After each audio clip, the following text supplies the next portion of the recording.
It's now live.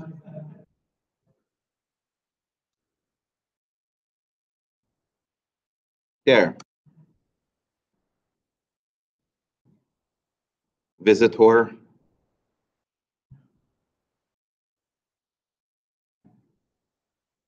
The one that was at our at the ribbon cutting ceremony.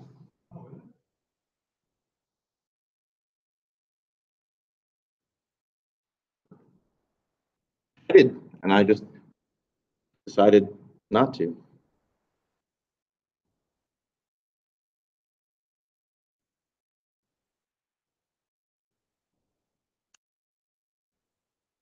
Okay, let me know that you can see the presentation. I'm assuming you guys can hear me. Okay. Why is? Boy, that doesn't seem like my.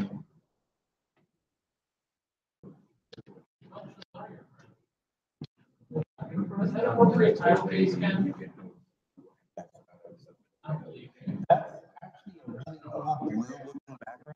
It doesn't show up on these projectors.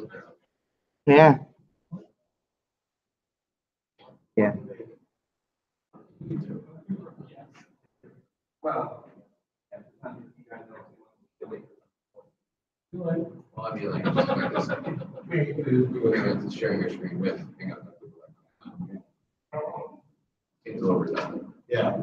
Unless they. With yourself to yourself. Yeah. Unless they, you can over, like, say, hang on, so that would be a little less.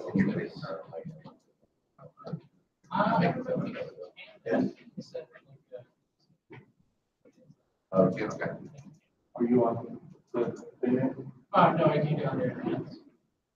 Visitor? And then it sends you a text message or email? Oh, but look, I got a thing that says, hey, it's live. Oh, did it tell you the photos you had the Wi-Fi update tonight? I think. So I guess it works. Well, good. Go for it. It's been a really awkward first 2 minutes of this thing for everybody on the internet. Yeah, is there anybody on the internet? I don't know.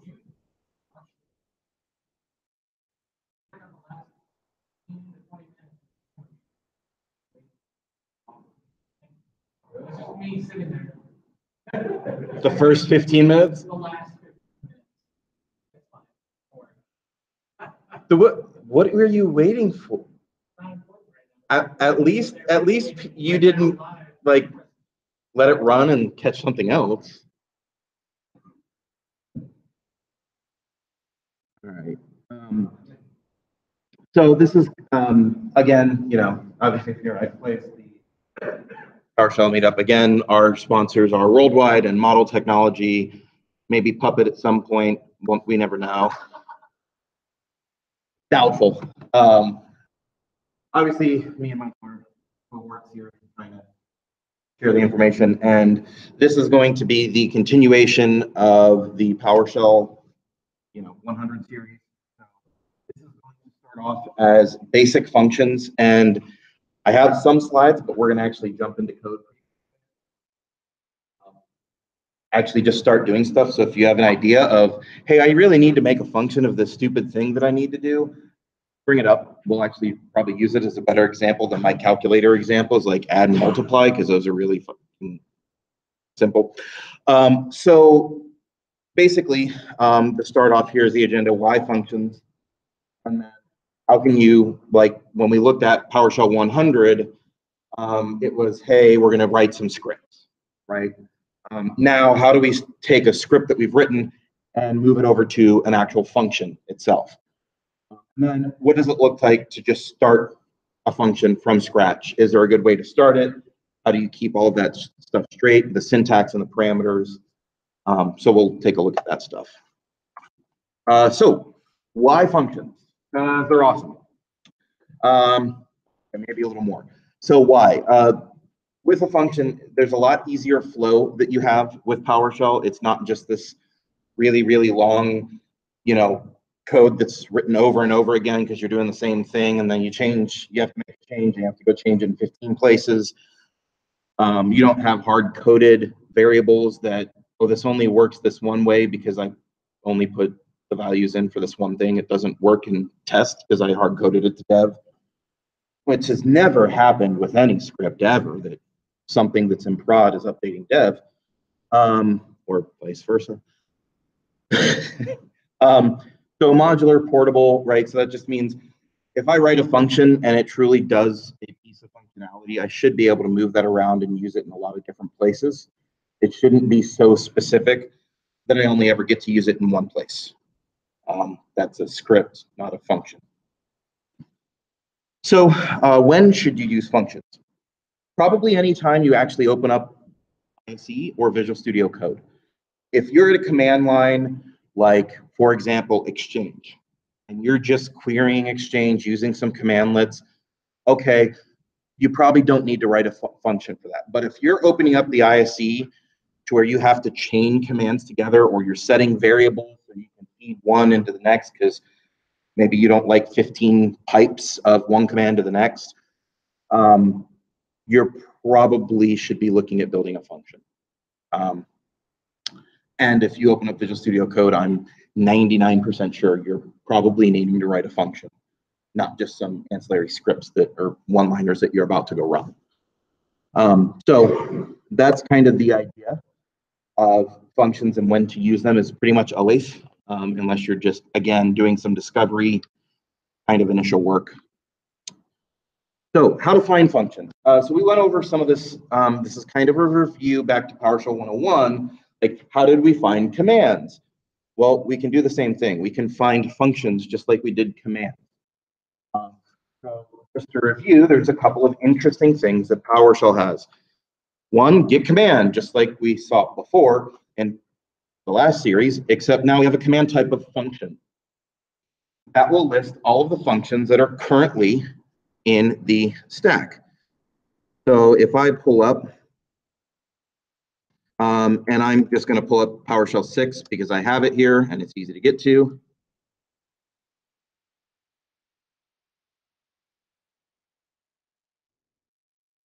There are all the functions, and I now realize that's super small for everybody, so let me edit. I don't think, can I do? No, okay. No. Let me just make this window bigger real quick for the 24. Okay, that's fine. Better? So you can see that we have a few functions. Oddly, my drives are functions, which is kind of interesting, but that's because that's how PowerShell is exposing drives. Yes. These are functions that are currently accessible in my session. So whatever is loaded in my shell, if I added a whole bunch of stuff, so PowerShell has a profile. When you boot PowerShell, you can add additional things, but I don't have any of that. This is out of the box PowerShell, and this is even PowerShell 6, so this is the universal core. Correct. No.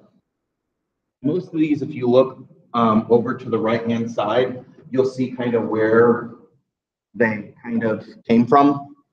The module, maybe, that the function pertained to, I believe, is the idea, and then the version. So if we go all the way up, so source, obviously some of these like A, B, C, these are aliases potentially on a function. So, but yes, oddly, those are functions, your drive letters. So an even weirder one here is enter the quote unquote function drive. Okay, I don't use this, but it is interesting and something, well, you know, potentially in certain cases you may. So let's do that. And there goes my dog.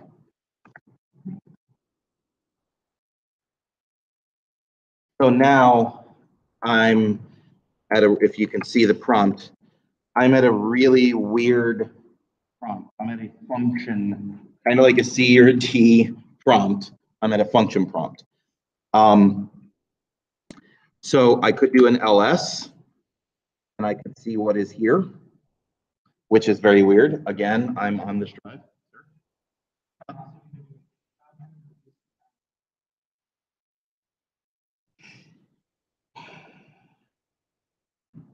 Still works.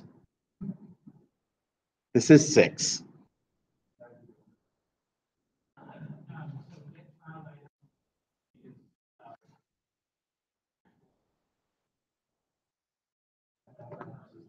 Yes. LS and GCI are. Yes.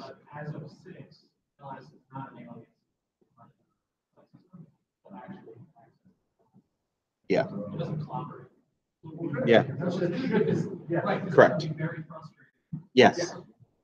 So yeah. So if you're on a different OS, yes, on some of the commands, obviously this command dir, wouldn't. Yeah. No. Or that. So yeah, when you're developing, you should use as much as you can. If you're trying to get a listing, a directory listing of items, you shouldn't be using ls as the command. You should be using the full-fledged verb noun command always. You should almost always in a script be using something that has a dash if it's a command you're using, right? Commandlet or a function. Obviously, if you're using logic, like an if, that doesn't have a dash, but if you're using functionality, then more than likely it should be a dashed name. We won't get into .NET names because that sometimes doesn't apply. So oddly, this is a function drive. It shows you everything here. These are all of my mapped network drives as well on this particular box. And the functions that are available, which is very interesting, but it is there.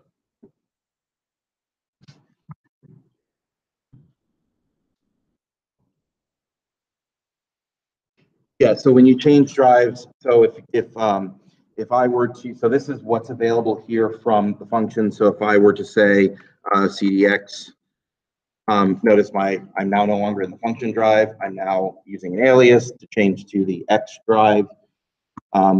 So at this point, I can't, if I do an ls, it's obviously going to do the standard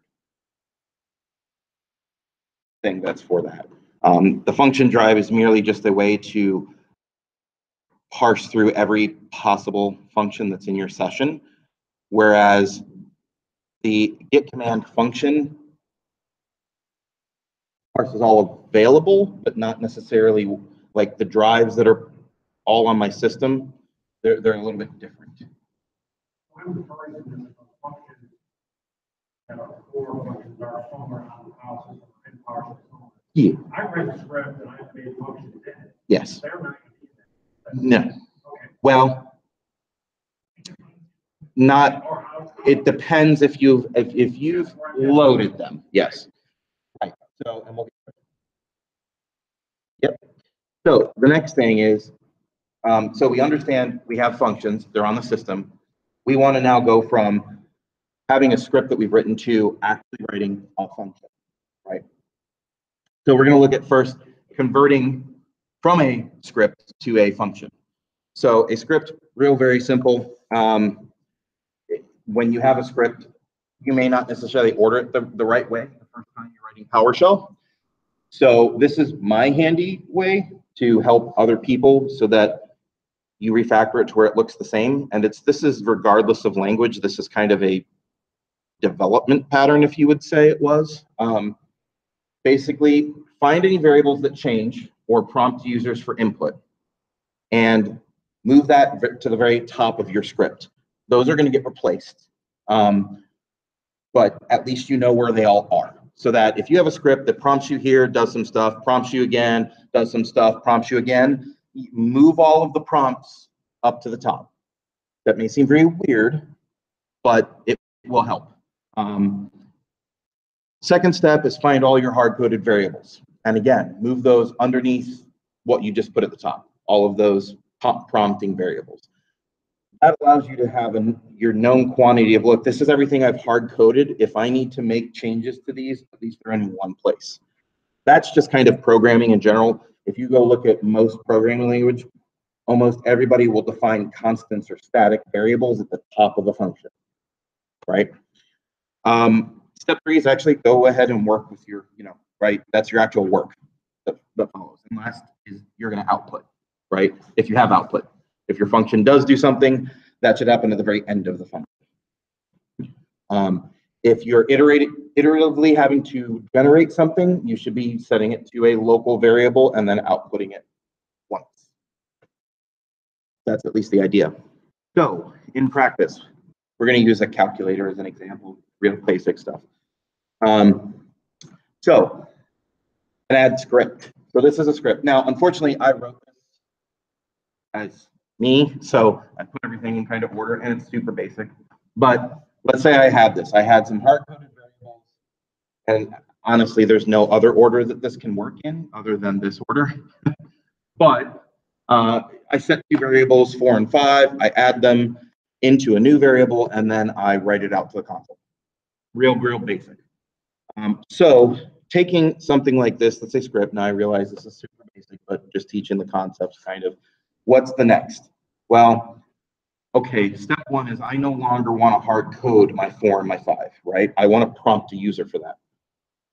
So again, we're still in a script mindset. This is not a function. We're still doing a script. I'm just making an enhancement to the script. So this may be how you would go about your normal scripts. I hard coded it. Okay, now when somebody runs my script, I give this to a guy and say, hey, it'll prompt you. All you got to do is enter A and B when it prompts you. So now that's what will happen. The message, I'm hard coding my message that I'm going to output there. Your result, colon, and then something. And then I do my work, and then I output my work. Notice the weird write host line. If you don't know this about write host, if you just start amending different variables, it will amend them, it will concatenate them together in a string. So you'll actually get your result space, the actual what the value of C is. It's really stupid in that way. I don't really like write host and write output in this sense. There's a much better way, and if we get time, I will show you. People who are familiar with like Python, PowerShell has the equivalent of the, what do you call it? Ish. String replace. 0, the S in a string. Yeah, %. It has an equivalent. It has a format string, basically. It basically has a format string shortcut as well that works quite damn well. We'll get to that if we have time. More advanced. What are you shaking my head? This so far?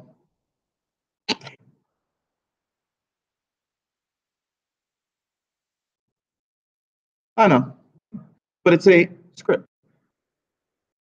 So this is what people may do. And when people start writing PowerShell, they write it to the console, so they do it. Yeah, I know.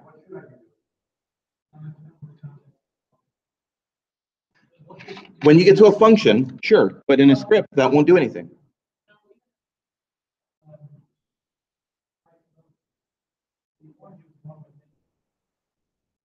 You do if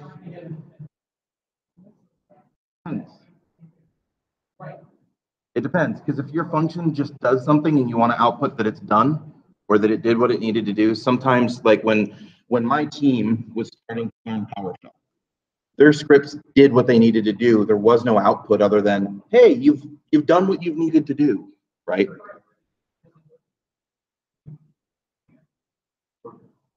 You could what? Yeah. Well, the other thing, it depends, because when we get to functions, I'll explain, because the problem with writing anything to the console is that depending on what you're doing, that can also be considered as output of the function. Yes.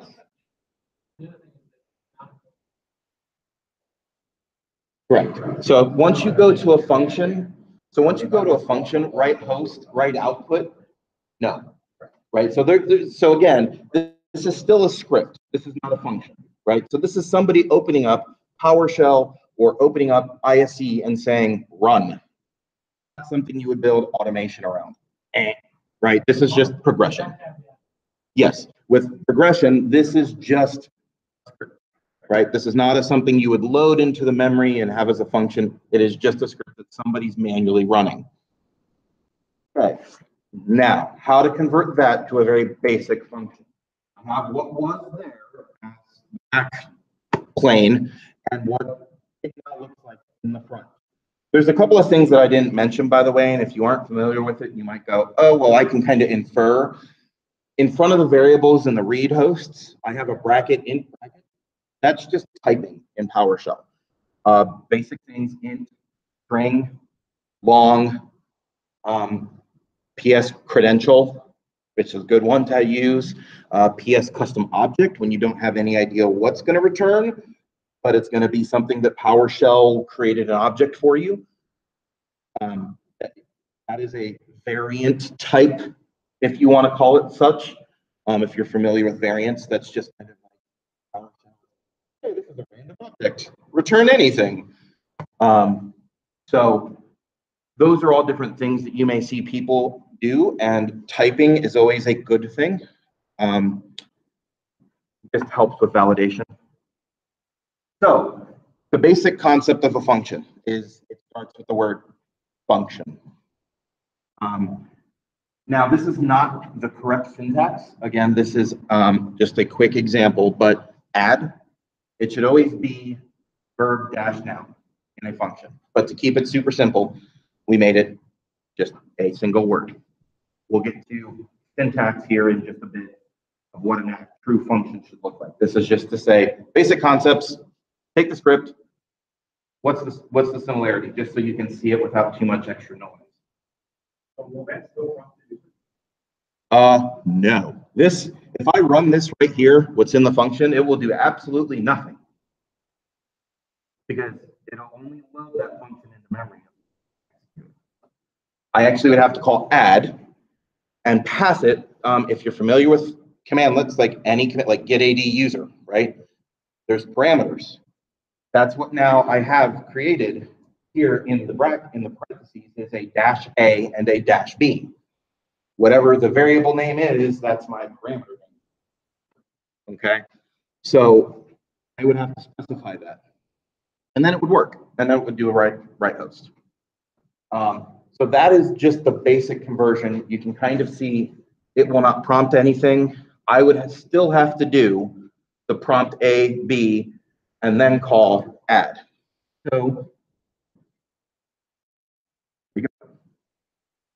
So if that's what we have, it won't do anything until I run this bottom plane, right? I actually still have to prompt the user for A to B and then call it. Why?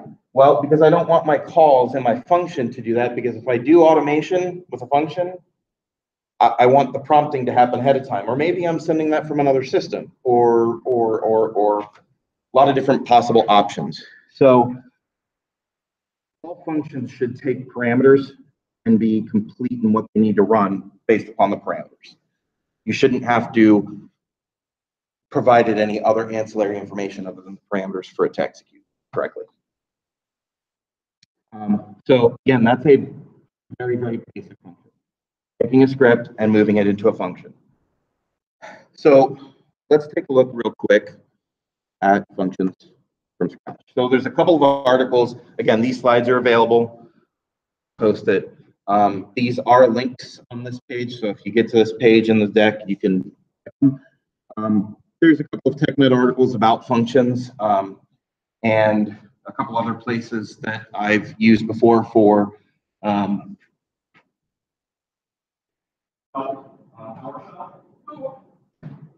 sure there's 15 different other places that you can find. I found really in-depth write-ups on all the stuff. Honestly, online help, PowerShell functions, parameter validation, all kinds of stuff. There's all kinds of things you can do to functions once you get your foot in the door.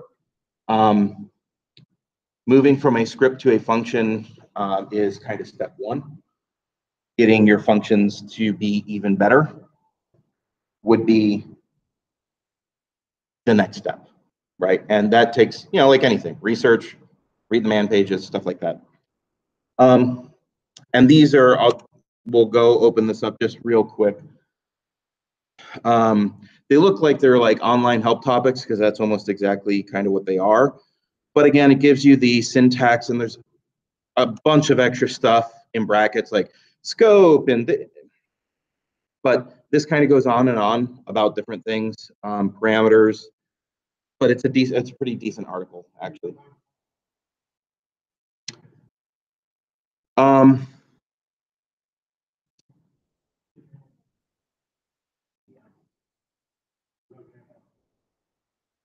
So there is scoping, and I've seen other people.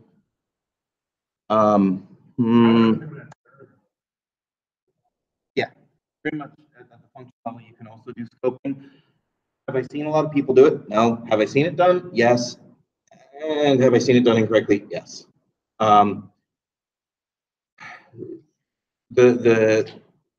Sometimes some of that, okay, and I get it. PowerShell is a scripting environment. It's not a full object-oriented development language. They're trying. And scoping is one of those things that makes people's heads hurt. Even in regular programming languages, right? C#, whatever you want to call it. Yeah. So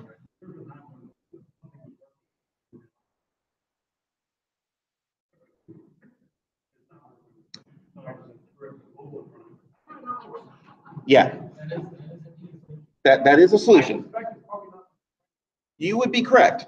So the biggest thing with a function, from a script to a function, if you execute a script, open up the ISE, right-click, run PowerShell, everything in that function is available to everything in that script is available to everything else in that script. When you open up a function, the curly brackets in PowerShell denote almost always script block. When you see a script block, you are in a segregated scope, right? So everything inside that scope appears and disappears. Hence, you have to pass everything into it and return everything you need out of it. Referencing other variables outside of it is a no-no. So when you put something into a function and it no longer works, it's probably because you need to push a parameter additional in that function that you aren't. So usually if you would have to do something like a global, you probably need to push another parameter into that function to make it work correctly, which is a pain. You're welcome. So there is that. There is ways to handle things where if there's a lot of stuff you're passing around, you could create a hash that has key value pairs, and you just have to pass one thing then, kind of like a app config type of variable. I've done that in some of my scripting where, well, if there's 15 things I have to pass, I don't want that as 15 arguments to every function I write. I'll pass one thing that's app config as a variable, it's a hash, and everything's in there. Now, is that easy for someone else to follow? No. Because I have to understand what the hell my thing is. So again, it depends on what you're trying to do. Scoping is still good. Here's the other place that I've seen scoping work okay is, and I'm not going to even broach this subject, but just realize that it is possible. I've only ever seen it done a couple of times, and I don't even know how kosher it is. You can actually write functions inside functions and scope them to just that function. So this function is encapsulated inside this other function and doesn't exist outside of that function.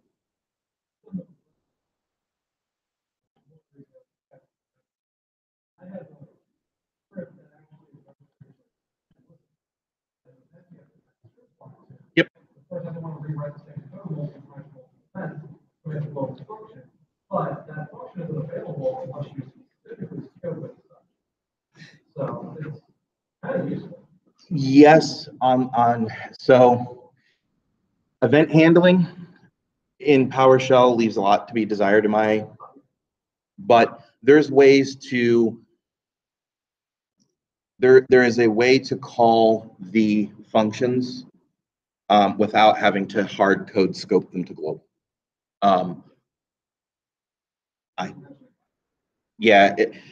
So because PowerShell is .NET, right? .NET and everything in Windows works off of events and hooks, right? So there's a lot of things that you can do a lot faster as programmers that have some experience here may know asynchronously, right? I want to go fetch 1,000 files. I don't really want to do that serially. I want to do it in parallel. Well, in order to do that asynchronously, you have to use event handlers in Windows in PowerShell, which is, because really you're registering a .NET event handler to execute PowerShell scripting code, which is ugly. It works, it's great, it does work. I've used it a lot of times. I just wish it was cleaner. I'm actually getting more into classes now with the newer, but we might continue down that route at some point later. So let's build a function from scratch, multiply, but let's use this function syntax example. What is that? That is in my little PowerShell 102 function syntax. And we're going to make this big. Oh, geez. Okay. So what is this? This is not an actual function. It's just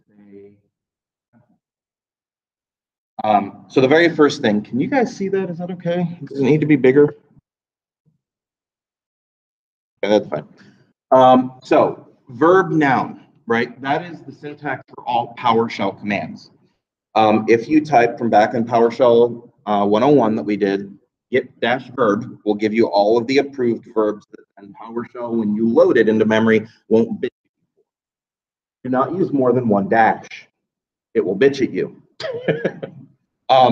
So look at all the commandlets that you have access to that are normal. Get-AD user, get-mailbox, set-mailbox. It's all the same thing. So it's the same exact pattern for all naming standards for the most part for functions and or commandlets in PowerShell. Again, two verbs, dash verb. The usefulness of having that you can look at a commandlet, have a really good idea of what's. Yeah. So as long as the person, I know I'll never destroy my system. Yeah. I know that I'm not going to, there's already a database in place. I know running initialize dash whatever DB isn't going to build that. Finds one that has a matching name, won't do that. So the idea is if you're sticking to the conventions laid out in the approved verbs, you can trust those conventions. So it behooves you when you're writing functions, even if they're just going to use the function to adhere to those same standards. Yep. It builds a common language for people to be able to trust the code. Okay, so again, go back to the very first screen that you showed. Yes. You showed all the functions. I'm referring to this that most people build functions that standalone pieces of code that they get installed somewhere. I'm used to using a function within a script. It's just in and of itself. Yes. I can take that function using this format Yes. to create a command. Is So- that correct so- verbiage? Yeah, so a commandlet, I think, is defined as being C#. C#. Yeah, so the only difference between a function and a commandlet, Microsoft deploys a bunch of functions on your system with PowerShell. The only difference is a function is written with PowerShell, commandlet is written with C#. Yes. Yes. PS1. Yes, you might do like, Yep. say you wrote something like clear desktop. That's sort of that. Right, this function that do that. You can then, if you want to deploy it as a standalone, you can deploy it as a standalone script that contains that function, and then have that get loaded into memory at the beginning of some sort of like help desk run or whatever. And they have Yep. access to clear dash desktop. Yep. So So you- way to distribute. Yep. Yes, module is a collection of functions, which we'll get to too. That sort of thing is using like, Okay, so if I create a module. Right. If they block. So if you think of a, function- if you think of a, Each yes, function follows- yes, yes. So, correct. If you have multiple functions in a script, more than likely it should be PSM1. That is a module. That will execute, the only thing that will do is load functions into memory to be utilized. It's not an executable quote unquote file. PS1 file is an executable PowerShell script. While you can put functions in a PS1 and execute them and they are available, if you're writing it into a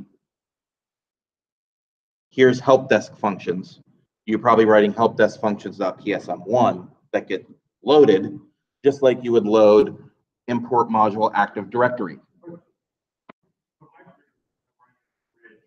Yep. Yep. So you import module.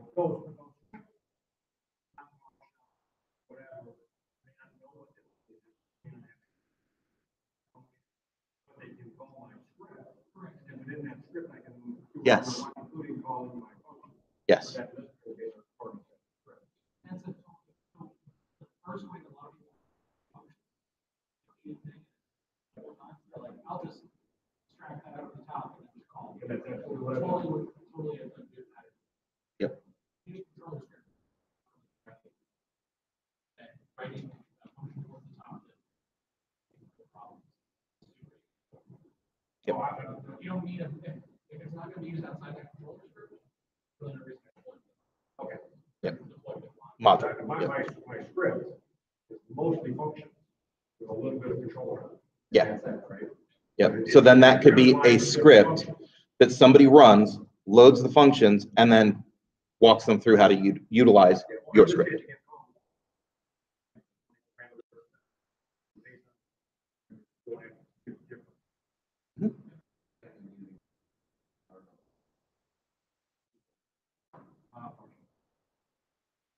And I understand there may be some problems with that.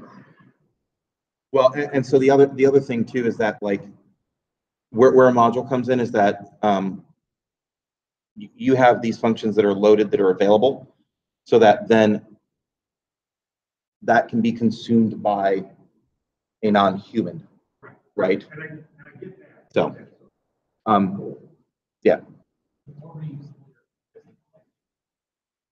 Yeah.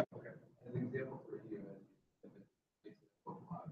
The bookmarks doesn't by default have a PowerShell file. However, there's a lot of functions that you're writing that are very common across both of your scripts. You put those in the PSM1 file, keep it as common as possible. Yep. So a really good example of something that almost always ends up in a module,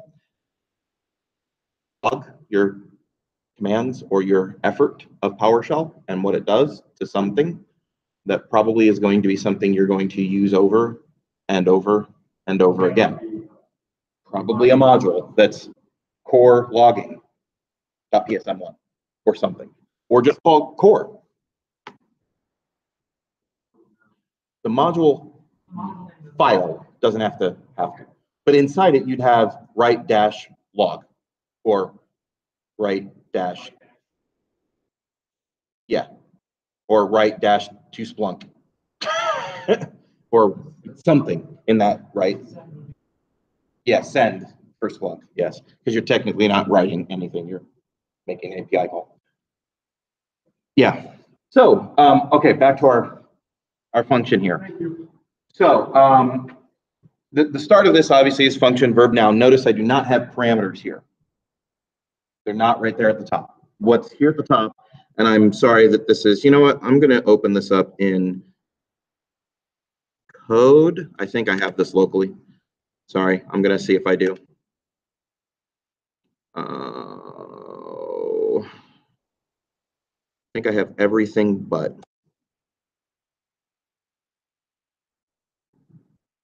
Yeah, I have everything but. Okay, fine, we won't. Yeah, I know, I can.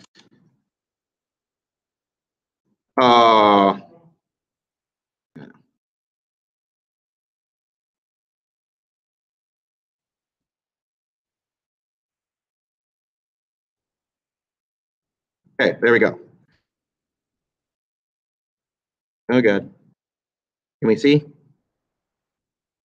Okay. There we go. Now, comment. Open comment block. Okay. And at the very start of this, you'll notice words like synopsis, description, parameter that have dots in front of them. You can't see them. So dot synopsis, dot description. These are known things that PowerShell will look for in your function. Why? Because remember when we did PowerShell 101 and we did get help on a commandlet or on a function, and it gave us information? Guess what? This is exactly that help system.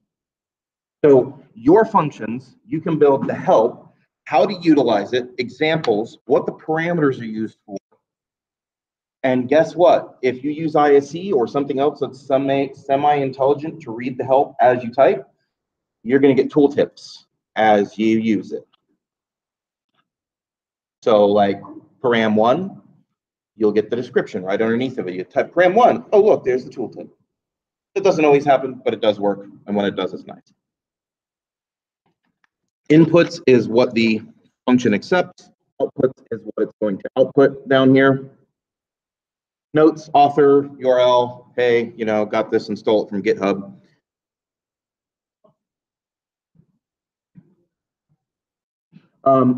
So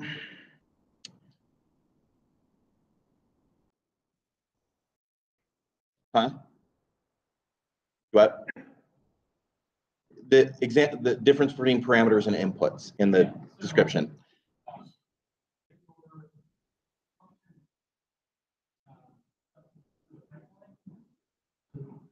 Inputs.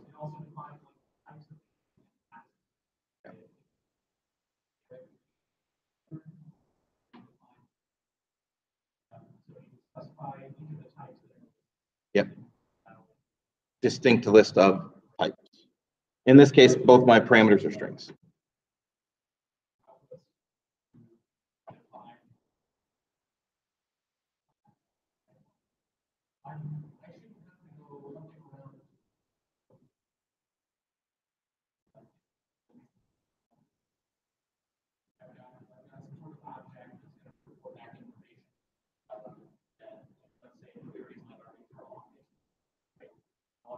What those properties and things are here, so that if you're going to build on top of it, you don't have to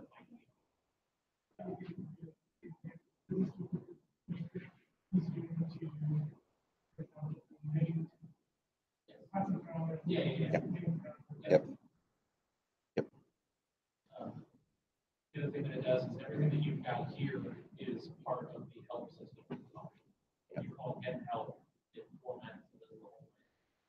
Yep. So after this is the end of our little help section, right? The building out our help section, and some of these things, like example, these are repeatable. Parameters are repeatable for as many as you want to do, right? But then after we do that, there's a couple of things here that we're going to take a look at. And right now, this template is for an advanced function. We'll do another session on advanced functions. Command bindings is an advanced function. That's part of this template. When I have this, I just have it as part of it. Because 100% of the time, I always do an advanced function. I never write a function that is not, that doesn't have commandlet bindings as part of it.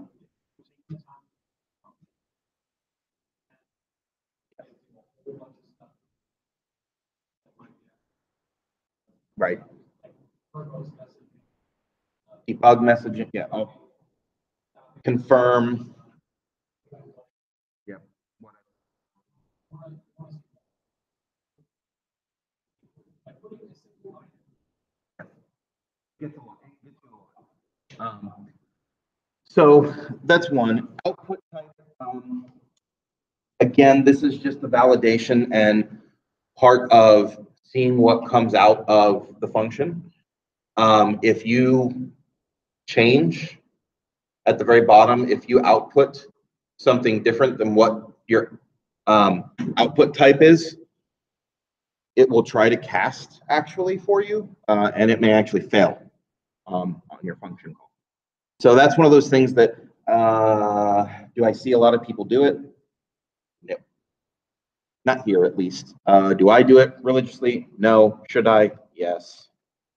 It's one of those things that if you're taking the time and this is going to be something consumed by more than just you, yeah, probably it's good to do it. And it's not, you're not, this is something you come back at the end and say, okay, I finally figured out what the hell I'm going to return.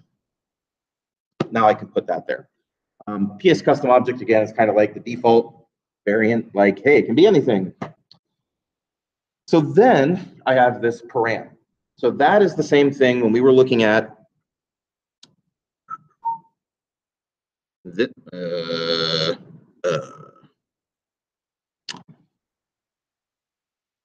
when we were looking at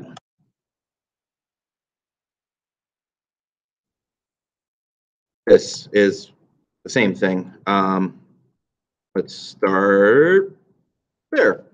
On the bottom right pane, what's in the parentheses are params. I can do it this way. Again, this is not an advanced function. It's a very basic function. And the params are right after the name of the variable. However, when we go to something like an advanced function, and when we're going to write this, this is the more correct way to do it because you've got additional abilities that you can see here that are called attributes. Those are the things in the square brackets. Parameter, mandatory, and the first parameter is also accepts value from the pipeline. Those are two things that I am setting up for what's below it, the param one. The comma is what separates all of those attributes after this. So everything from here to here is one parameter. Everything from here to here is a second parameter. If I have a third, I go on, so on and so forth. These different parameter validations or attributes are documented very, very well by Microsoft on their MSDN, TechNet sites, both, and the different values and everything else. You can even do parameter sets where you can say, well, if you provide this named parameter, then you also have to provide this and this parameter. If you use parameter, A, B, and C, if you use parameter 1, then you need to use 2, 3, 4, 5, and 6, right? So you can do things like that. You can also say, well, this is optional, so I don't have to provide it. It is not mandatory. So there's things like that. In this case, what we're doing is we're saying M1 is mandatory. We can accept from the pipeline. We can accept multiple things from the pipeline. See how it's a string array right there. So that is a type that accepts an array of strings. That's how you denote an array of type. Your typing variables. Type, bracket, bracket. So this right here means it's an array of strings. Other brackets mean. So parameter 1 is a type of string array. If I wanted a int array, I could say int here, right? The next one is just yet another option to say, okay, it's param2. The next pieces are sometimes omitted. I don't always use begin, process, and end. So if we scroll down, you'll see there's an end here as well. Sometimes my code here,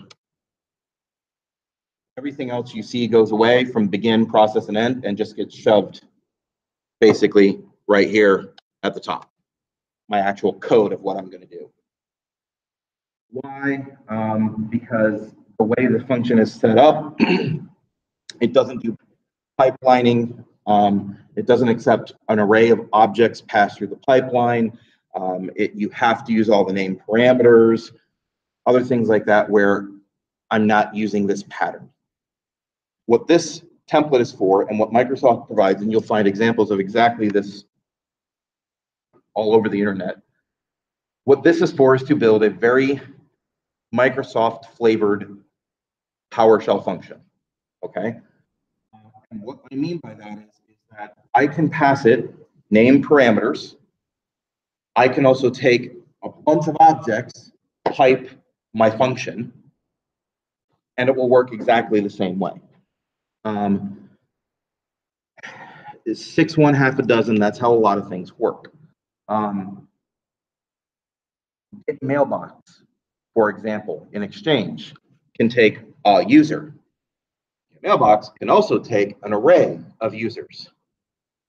It functions pretty much the same, and how it does that is this pattern. Because if you pass it a single item, it comes into this loop, and it's only got 1 in the first param. However, if you have 15, it iterates 15 times inside the function. So you might look at this and go, well, this is kind of redundant. Yes, if you called the function for each and called it 15 individual times, it's only going to process it once. But this pattern allows it to process each element if it's piped through the pipe. So this is just a way. Just like anything in IT, there's 15 ways to do the same thing.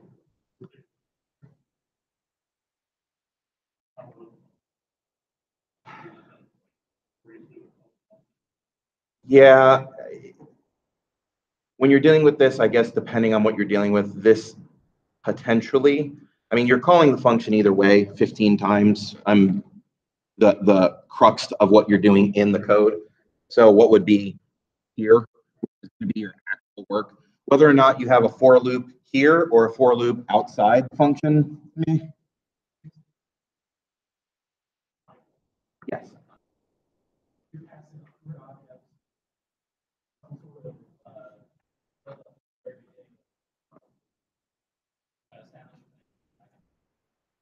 That would happen at the begin block.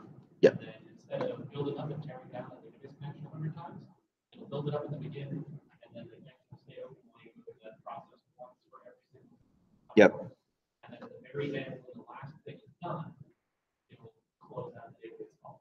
But the other thing to keep in mind is that in PowerShell, as soon as your output comes out of the process block, it goes into the pipeline. Like it's immediately. It doesn't wait for all 100 things to get done. You admit output in the process block, it'll go straight away. So the advantage to that is that if the next thing you have is doing some sort of transformation on the output, it doesn't wait for all of them to get together and then try to crunch 100 or 2,000 objects at once. As they come through, it's able to shoot through them, so you get a faster and cleaner. Yeah, and this really matters when you're talking about. Yeah. Another use case I'm just thinking about, is if you have, like, say, a directory that you want to do some analysis on, and you're piping something through. Say this directory has 100,000 items in it. If you have to do like a get dash child item or get item, every time you get an object, it's going to take that time times 10, right, or however many objects it is. If you do it again, you get it once, as long as you don't care if data changes process. Right. You get that, you feed it to a variable. I'm not sure. I haven't actually used this before. Haven't had the need to. Yeah. Does the variables, you have to scope the variable to be like script or global, or does that variable be assigned variable? If you define it and begin, it's available in process and end. Okay. So then you could then just use that variable later on and not have to re-scope. Correct. So yeah. So and the other thing where this sometimes comes into play, it can also be recursion. When you have a function that recurses itself, there's logic that you can include to say, okay, right, depending on the level I'm at or depending what I'm doing, my begin may do something different dependent on where I'm at in depth. So that can also potentially play a recursion in functions is, yeah, not great. Yeah, not great. And yeah. Huh?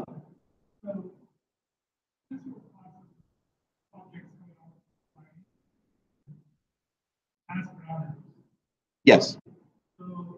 Well, so if from the pipeline, if I had an array of 5 strings, right? Monday, Tuesday, Wednesday, Thursday, Friday, I had that array and I said pipe my function. That's going to get passed in as a parameter, and that parameter will be an array that has those 5 values. This for each then will process 1, 2, 3, 4, 5.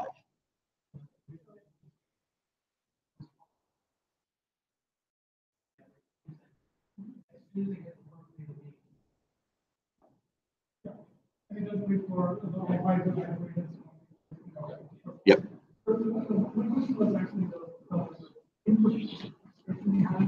Yeah.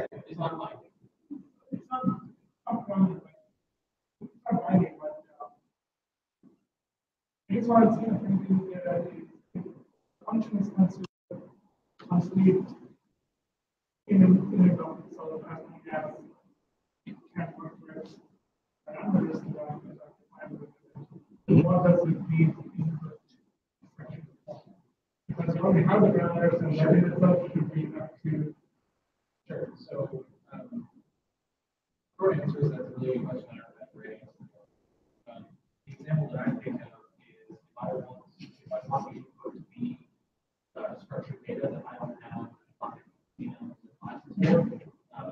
and I know for the most part people don't like those. They're going to pass it to so the input lets me define the things that I can. So that also means that the API that I've been using changes underneath me. You have a place to go look at stuff.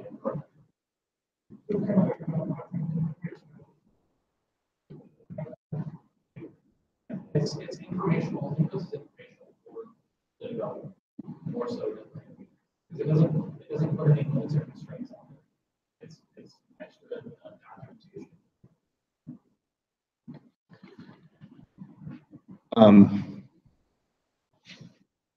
Good. Okay. So I wrote 2 other examples of this multiply function. One is kind of what we were talking about, Jeff, with, okay, there's 2 patterns to functions. One I really, really don't like ever using, but I'm going to provide it as an example because you're going to see it out there. Including the PowerShell gallery. Again, I don't like this pattern, but it's out there, and maybe Mike can tell me why, but I particularly don't like this pattern. Notice my name, and this is a PS1. I have a function, it must be named verb-noun in the function name that I want. This matters in this particular example. In my code, notice I do not have function and the name. I start with a synopsis right away. I then have my output type int. Now again, I'm using multiply, and this is what I've written in PowerShell, okay? From a command line, if this is sitting in my current path or loaded via something else, actually usually it's just in my command path. I can dot source. Do we know what dot sourcing means? A file in PowerShell? Okay.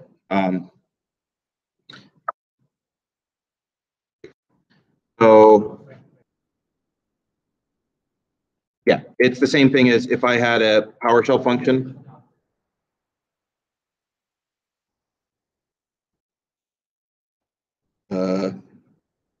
Yeah.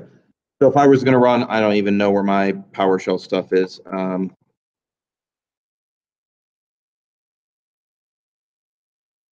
Nope, nothing. Wait, yes, I do. So yeah, I wrote PowerShell to work with the raffles that we did. Shush. So if I'm going to go run this PS file from the command line, I can't just type shop. I actually have to, now in this case, because it's got space in it, it's using single. I actually have to dot source the file. Dot backslash the name of the file. I can't just execute the name of the file. Okay. Yeah.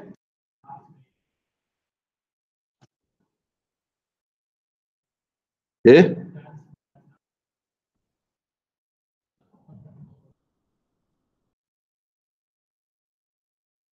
Okay.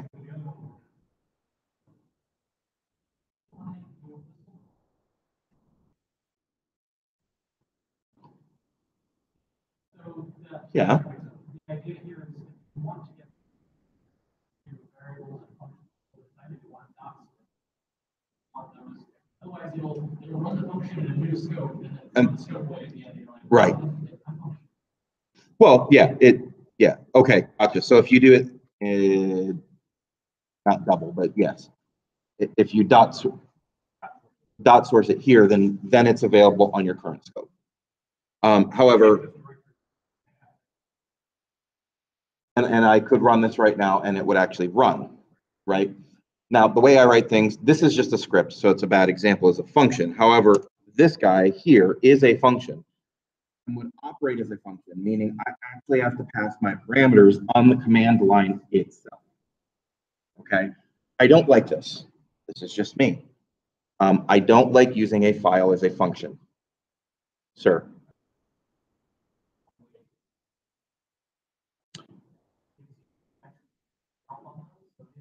It's really functional one chunk of code that has to be done on. So the example is people who aren't familiar with PowerShell are not going to remember I need to import the module of PowerShell.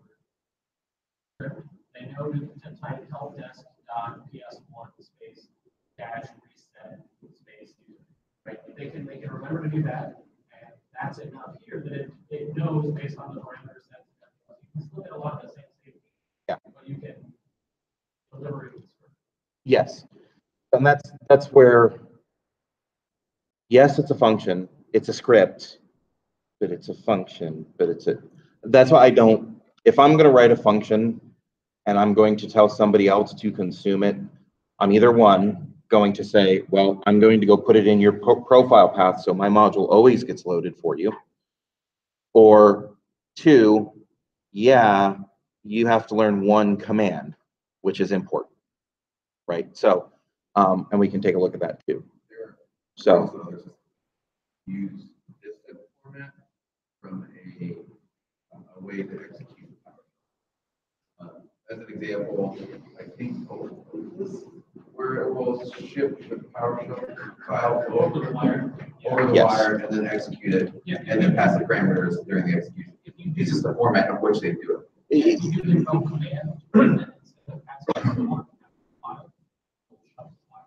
Yeah. And you can also do copy item through PS session. Yep, which is really cool. So, yeah. Yeah, but I don't have to go SCP. I can just do it. So this is kind of a hybrid of a function and a script combined. Hence why I don't like it, because I don't like giving people this worst case, yes, import the function. Or if you're going to do something like this, have it be complete and have your function be in there that is a control, right? If you're going to do something like this that accepts parameters, then maybe just make it to where your function's embedded inside the script and it prompts for parameters. I would be more apt to give somebody at a help desk level a script that prompts than a script that makes them type more shit at the beginning, right? That they have to remember. Like, no, I'm going to keep it as simple as I can. Right click, run with PowerShell. It'll ask you for everything you need to do. That's just my mentality. If I'm handing somebody a PowerShell script to somebody who can't run an additional command like import module, right? If you're not familiar with it, I'd rather make it very, very simplistic. But that's me. So that's just why I don't like this middle ground, because it's a weird middle ground that I feel you should either go one way or the other, but that's my own. Don't look at the entire PowerShell gallery. There's tons of examples of this where you go download it and it's written like this. Yes, agreed. Yes. So, yeah, and so this technically is not a function. It's a script that's utilizing a lot of the same things that a function can. There's nothing that precludes you not to. You can have parameters at the top of a PS. That's exactly what this is. This is a script that takes parameters. Well, if you name it something that looks like a function, then it kind of acts like a function. That's why. Okay. Back. So this, now granted, it's not PSM1 because I didn't name it that because I was in a hurry. This is just an example of a single function in a file, PS1, PSM1, that is the same exact thing, except we now have function. So exact same thing, okay? Except in this case, I would have to do this file. So I'm going to copy. I'm going to go over here to good old file, save, throw it right on my D drive, and we're going to call this function.psm1. Okay. So now I have this in a function, in a module. Okay. If I run this in PowerShell or ISE or code, it does nothing. If I not run a document in the middle of it, I can't run a PSM1. It's not a runnable thing. Okay. So, however, I come over to PowerShell and I go back to my root, and I have function PSM1 right here. Import module function PSM1. Okay, done. So, what the heck did I name this thing? Sorry. Get multiply.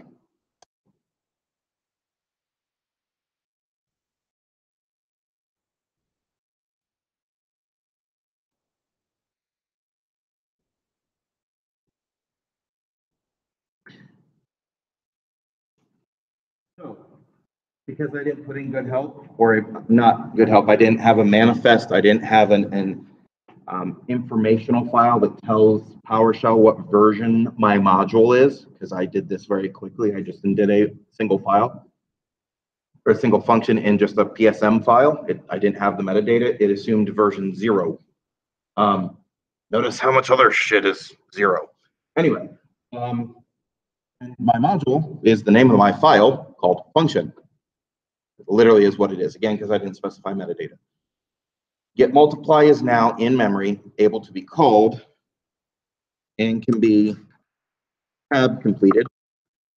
Oh, if I get to the M's, just to show you that it's actually get multiply. There it is, right? It is literally in memory. I can now call this, and I can see what my parameters are, A or B, or verbose, or debug. Now, all of these additional, I didn't do all, but manlet bindings. Yes, exactly. So all those A and B are mine. Verbose is its. So 8 is 5. I get 0 because I didn't specify B. 5. I get 25. Right. So in this particular case, this now works as a function loaded on my system that I can reuse over and over. I don't have to keep calling the script to call this function. Reusable. There are places in your system that you can place modules. There's paths that PowerShell will automatically, when you boot up a PowerShell session, it will load any module files into memory immediately. There's PowerShell profile. It's Googleable easily, or Bingable, or Bingles. So you can do that.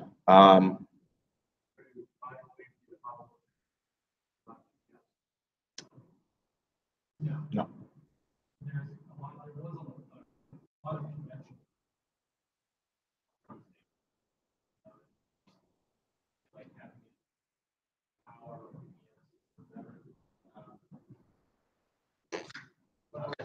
Yeah. I will say this. Yeah, I will say this. For a naming standard, we preface all of ours with WWT something, right? The module name. Why? Namespacing issues. And our function names are also verb dash WWT noun, because you never know when, you know, somebody else comes along and you load both and you clobber and goes, oh, I don't know which one to call.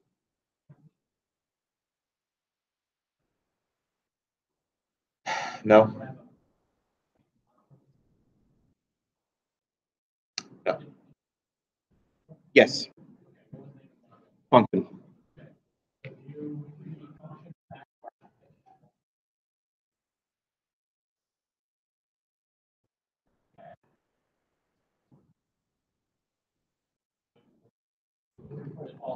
We had another module that had get dash multiply.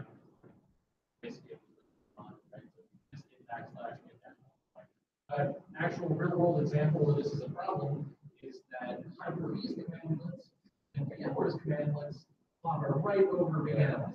I just had to do a patch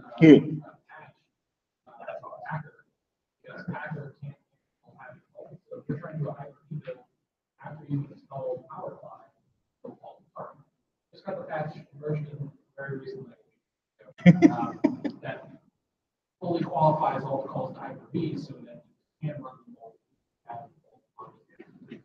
Once you install PowerShell, these ones for whatever reason take precedence. Another thing about PowerShell, effectively, some both videos, but it gets annoying when you go, okay, get hard disk. Is that, are they talking about get more hard disk, or is this a new function that's giving me hard disk? Right. Like, all right. Where is it coming from? And now here's, hold please.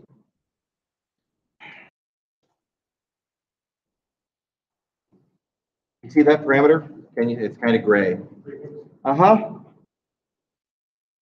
So take every function that is correctly named in my module and add a prefix to it that's called ken.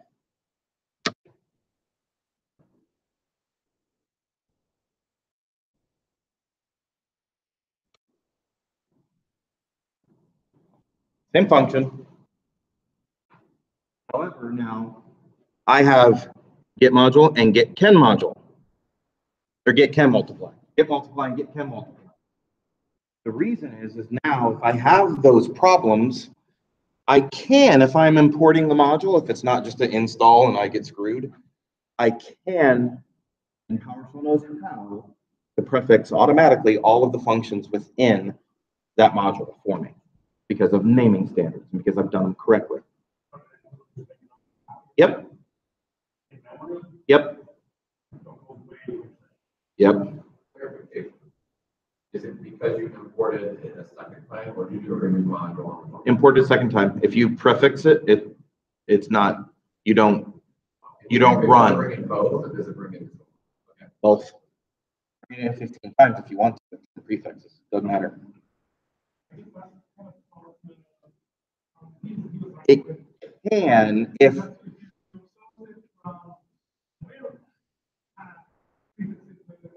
Yes, you could, except their stuff loads by default and it's an installer, and there's like 25 modules. First time you call it, it'll check to see if that function does. So you don't have as of I think that's version 3 or 4. If you have the Active Directory module, you can just call get -a user and it knows to import that module into the function. And isn't that only if it's installed in a current in a specific PS module. Yes. It'll check the PS module. Yes. Those modules. Check to see if those modules. If one Yep. does, it'll load it up. It's probably why PowerShell puts itself in the profile. We ran into that problem on one of the old VM automation box that once you install it, it takes 5 billion years for the PowerShell window to initialize because it's loading the whole.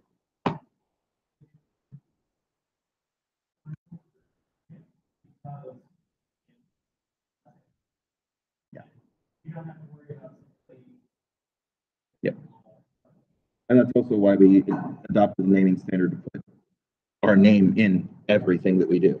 Module and function names include a prefix that we always put in. So we put WWT as in any function, it's get dash WWT just for that reason. So it's one less thing we have to not worry about when it comes to our stuff. Yes. Yes. And what's nice is that once you do load it, when I have this, I can actually do that, or I can do this pattern and say, find me all my WP functions. I can also do in a module, and we're kind of getting a little past this, but in a module, you can define a schema definition. So at PSD1, and in there, you can tell it what the pattern of functions you want to import or the specific function. So you can have functions that are hidden, that aren't imported for the user to use, but the functions of your module can still use. Does that make sense? It doesn't load them into memory, but the functions can still see them and use them.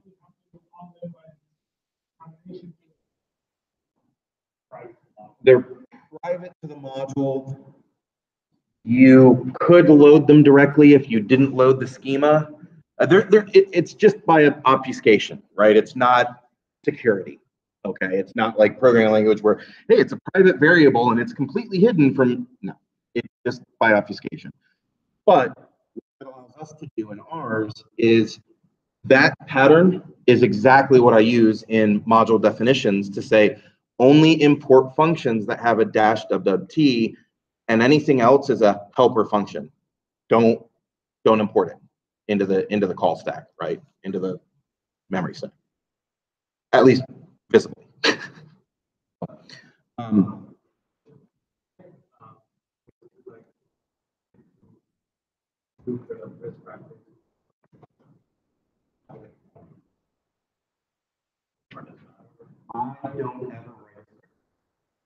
If I write anything for anybody in worldwide to consume for any reason, it is 99% in a module.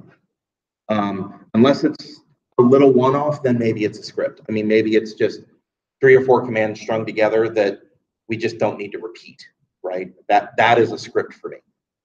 If it's something that I'm producing that's going to ever be called by somebody other than me in the current session of PowerShell that I'm in, I write a script, or I write a function, and then I write a module, because I never know when it's going to be reused. And I will say, to me, now that I write functions all the time, it's way easier to build them, to use them, to reuse them. And every time I do it, I go, damn, I'm glad I wrote a function, because I just had to recall it 5 different times in this one thing, right? So, and that's where you start getting, hey, I have this function that does this one thing, and I wrote it for this one piece. Wait, I'm going to have to do the same thing over here. String manipulation, string parsing, those types of things are great for functions, right? I've got to, do some weird whatever, right? That comes in handy.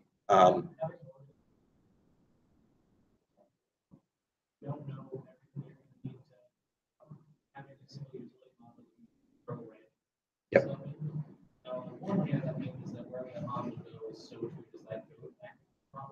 Yeah. But it means that you only have to tell someone to get one thing, that they can whatever stuff you're bringing. So sometimes building scripts, and say, you go all in, help the original author a little bit, clean up, make it look at a type function. What do we do about the infrastructure level? So for example, what's the cascade? Do you know what the cascade collapse is? Shrink selection, select all.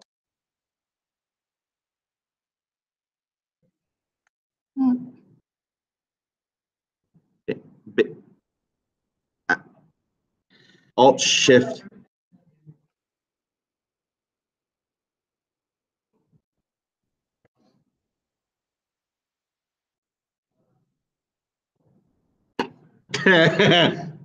Okay, anyway, long story, we're gonna just do this, just to give you an idea.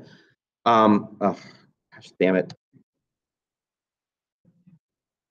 Why is that so? So there are things like this that we've written that are just called core, right? WT core, PSM1.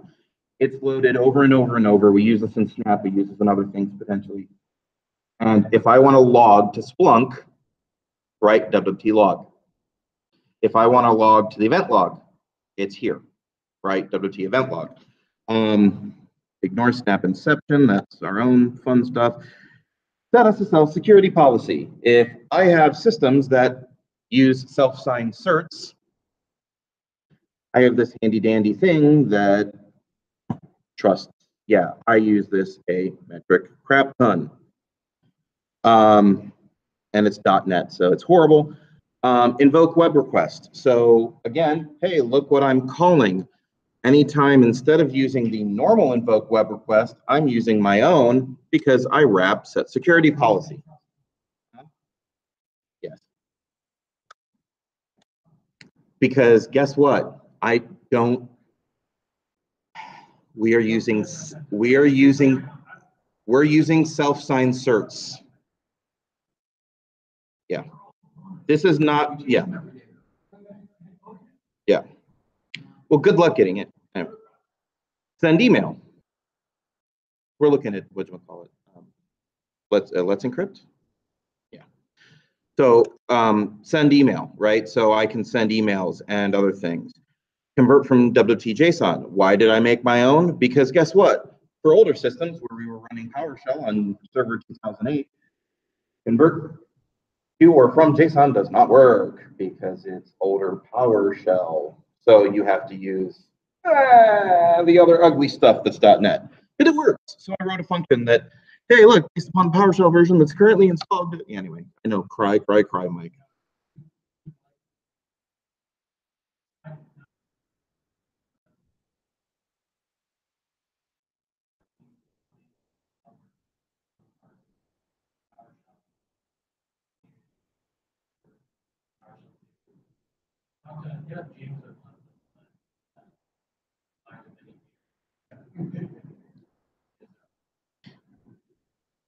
Oh, you mean like this thing that I actually had to go do for using convert to JSON using PowerShell? Yeah. No.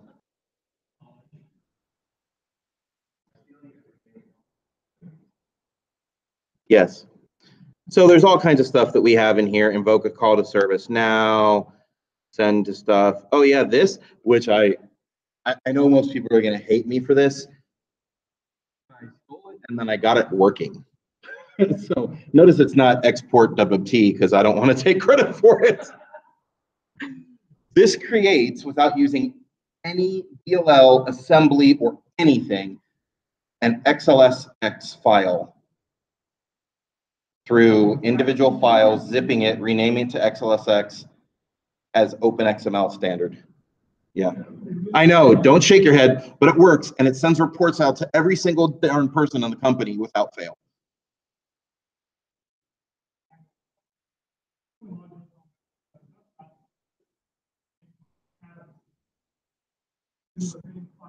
So I found those. I did find that, and the problem is it uses a third-party DLL underneath the hood. Yeah, most of them do. This is the only one I found that doesn't.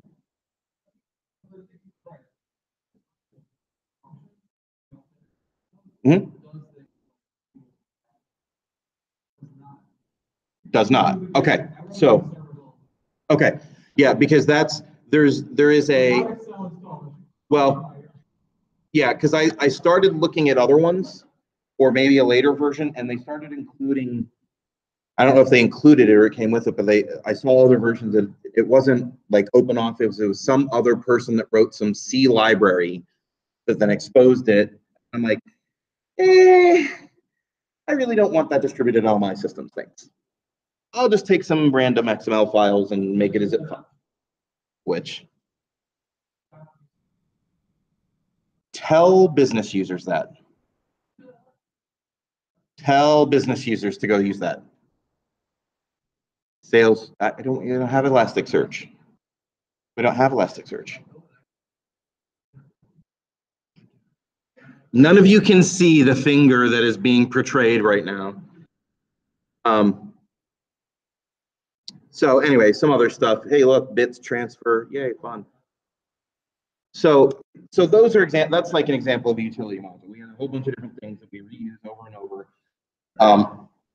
It's good for that. Again, then like Mike says, hey, it lives in this module. If I have to go update it, everybody gets an update. So it's, yeah, you have to be careful. The other thing that I need to,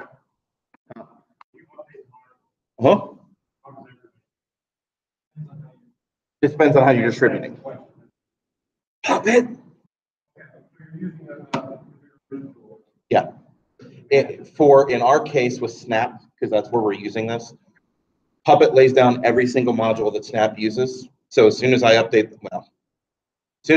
this and then tell Puppet through the PE client tools to go deploy that environment, it'll pull it back down on the system.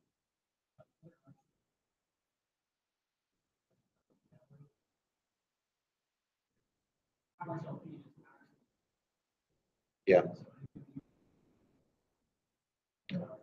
Artifactory, ProGit, Chocolatey server, it's free. There's a Puppet module for it too. And Chocolatey can install Chocolatey server. What? Yep. Yep. That also then means you have to get off of no. We finally just updated. We just finally updated even our 2008 boxes with SharePoint to .NET 4.5, and it works side by side.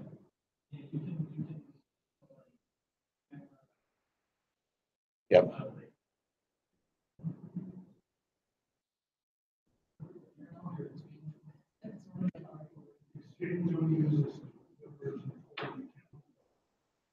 Well, no, that's fine. The PowerShell can. Yeah, Exchange 2010 would be meh. Yeah.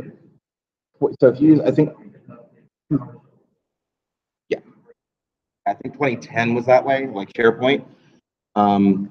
But I will say they've done, I don't know why with 4.5, we always had problems updating when it first came out, installing .NET 4 on a 2008 box with SharePoint that required 3.5 broke the ever-living hell out of SharePoint. It would not run, would not start again.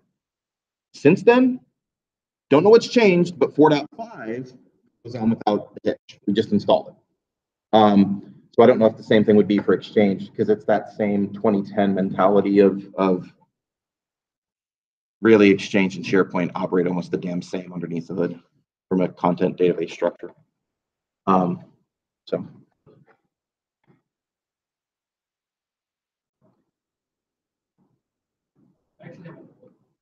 Yeah.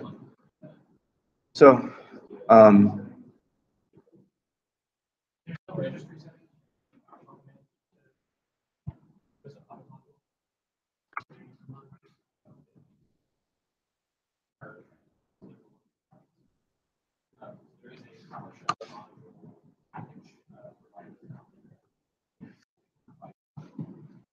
is there do functions make sense to you guys? Do we need to write one from, like, does somebody have an example of, hey, I have a script that should be a function that's not like Corey, no, we're not controlling a net app right now. But you'd write it yourself anyway. Actually, can we do like, What? Yeah, no. how about we go with the, Unisphere, XML API, which sucks. XML API? No thanks. Can you find something that'll talk to Ruby? Talk to Ruby? Yeah, it'll, I want you to access the RB. Sure, okay. What do you need me to execute?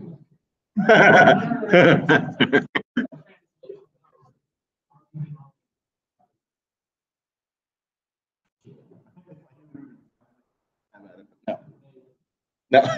No.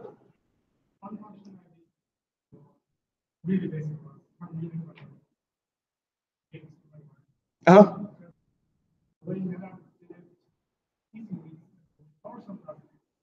Mhm. Yeah, oh, one decides to use the marketing number instead of the actual. Yeah. So as far as a function goes, and yep. There's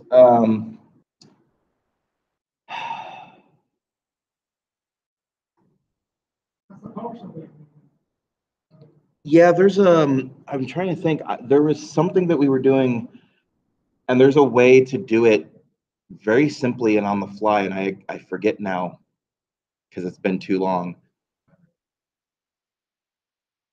No, literally there's a way to actually specify GB, MB, or TB, and we'll actually do the conversion based upon that. Yep. And it should spit it out. Yeah. So that was the whole, I was like, oh, that's simple. It's okay. I was trying to set up some rooms, like that's the story of my life, because I was trying to get these conference rooms to play audio through my laptop earlier today. So couldn't get it to work. So I called over our UC guys, our universal, our unified communications. Like, guys, I can't play anything on there. Like, okay, is it playing? I go, yeah. He goes, audio. What'd you do? He goes, I unmuted it. Fuck.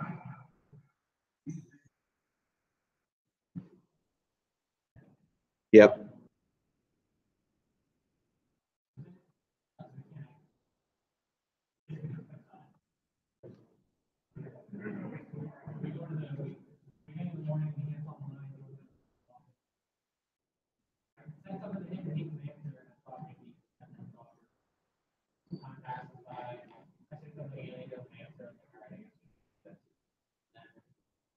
Unbeknownst to me, he's talking to the other side. And he's trying to say, and I'm not answering him.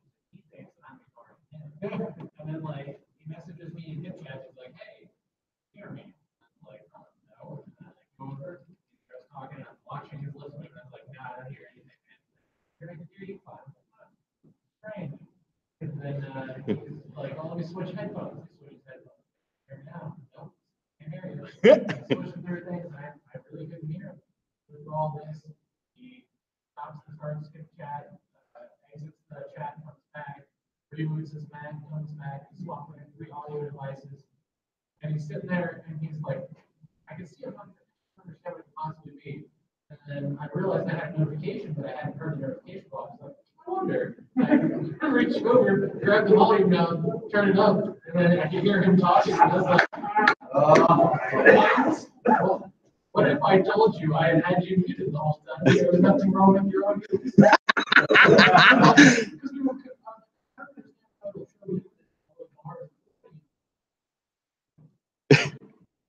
And he's just like, mother. Yes, I could imagine. Right. So is there any other like basic function questions that you guys have, or advanced questions? I mean, we can, like, what would you want to see next also? So I have those two. Iterating? Oh, error handling. Oh, yeah.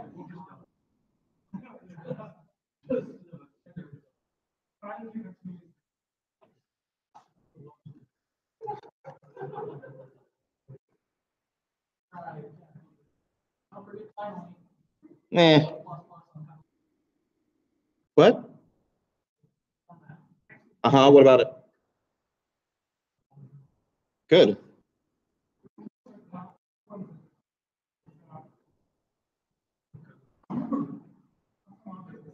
Yes. Custom objects, right? Like writing your own, dealing with a hash. Okay. Cool.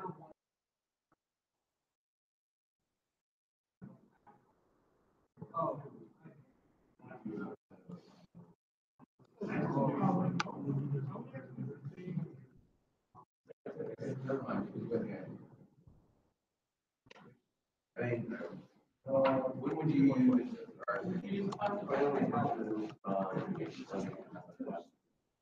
And it to be, and it to be back fails, you still want to keep it.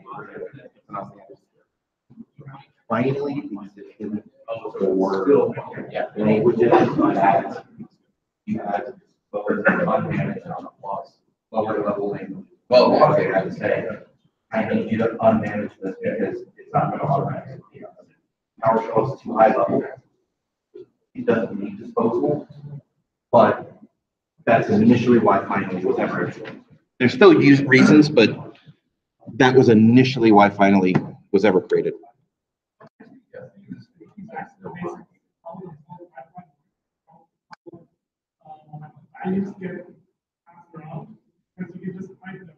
Yep.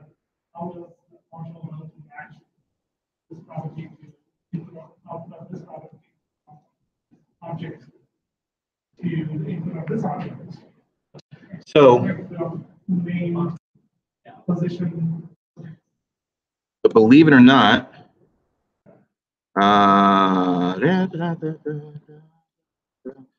this guy. What don't you?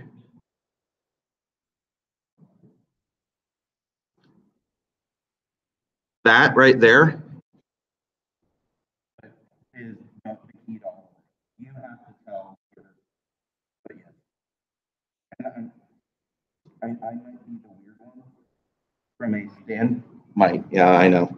From a standpoint of readability and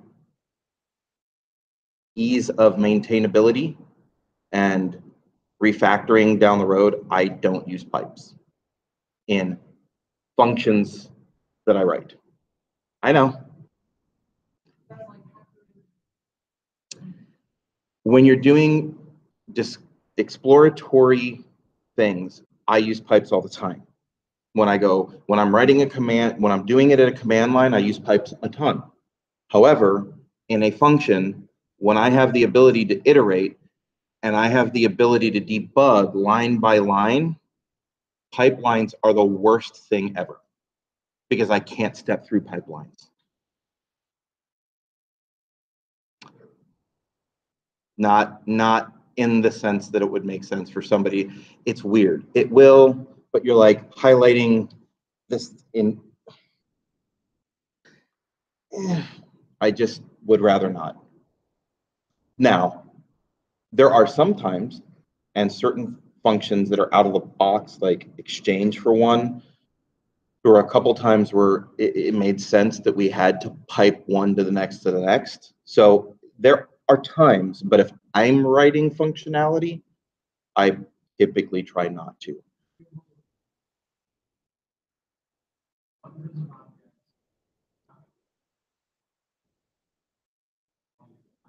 Yeah. Yeah.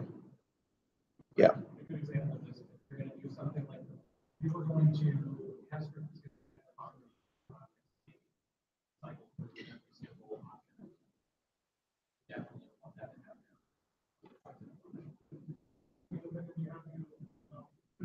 Yes, yes. Unless you want to get staff, Yeah. the person who runs AP. Yes, I will say there are times where I use pipeline filtering for iterations. I typically only use a for each object. I almost hardly, I just like using for each object rather than for each. In a for loop, it depends. It depends if I'm going to iterate If I have nested, yes. If I am in more than one deep, then yes. Or if I have to reuse that variable over and over, then I want something named, right? Again, it depends on where. In a function, I'm almost always for each. In everyday use, I'm piping and I'm using for each object, right? Where obviously you have to use pipes for filtering and wheres. The sorting, the select objects, you only want 3 properties to come back instead of 15. So there are those instances, but when you see somebody that says, I can write an entire 15-line function in one command, why? If I have to maintain that or debug it or anything like that, and it's a function I'm providing, the maintainability of that is infinitely harder to understand than if I can see each and every component happen. Now, again, if it's a thousands and thousands of objects, yes, there's reasons. But if it's not,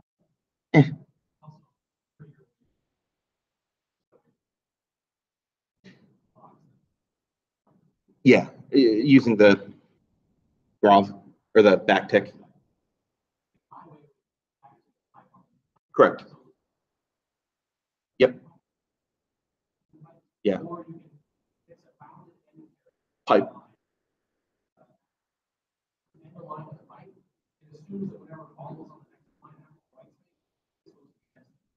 Yep.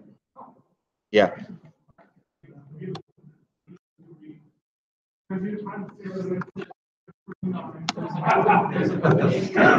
That's cool. So the argument against having the line is will that work in the console? The answer to which is well, neither does if else. If you don't cuddle, there's no way for your console to have any idea of what's happening. Like, we accept it in a script, we accept logical work. I would prefer like do the things and then no back to pipe something that keeps it. It's all clear, it's in line. I can see where the pipe continues. Everything's very clear and syntactically nice. The way you'll see a lot of people do it is they'll end the pipe and then indent. They'll end the pipe and then indent. So you have this long inverted staircase of things happening. At a certain point, you're just like, you got to like 8 deep. Like you should have. Maybe this is the way to do this. But sometimes it is much more effective. It depends. It's a trade-off thing, right? It's context. Yeah. Is performance more or less important than clarity? How much clarity are you willing to sacrifice? If you're going to write something really complex, include comments. Like this goes through the following 7 steps in the pipe for these reasons. Include that in your messages too. Write good commit messages. Use source control, I guess. Yeah. So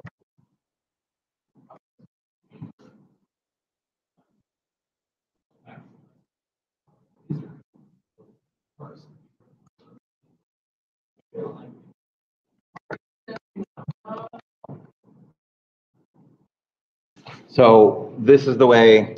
Do you tab in for each pipe? Okay. So this is more.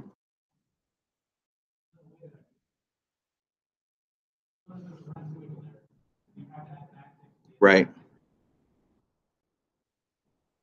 So. Yeah. And so that would get, given the username, that would get the primary SMTP address using the AD commandlets on an exchange box. Blech. Yeah. So there's that.